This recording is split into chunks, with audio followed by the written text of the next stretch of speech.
Wag, parang gusto mo ba na tawagin kang palamunin sa mga taong di mo naman kilala? Ba ayaw mo, di ba? Ayaw mo nga tawagin palamunin ng nanay mo eh. Magagalit ka, palamunin, hindi di ba? sasagot pa kay nanay at tatay na hindi palamunin, pero anong ginagawa? Nag-ML lang buong maghapon.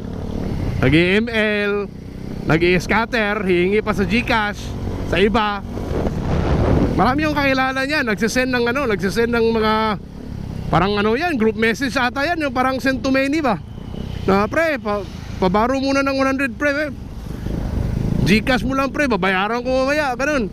Tapos sa ilang tao na sisinenda niya yan, yung iba dyan magsisend talaga. So ilan yung may iipon niya, tapos ipapag-scatter lang. Yeah, that's all I have to say about that.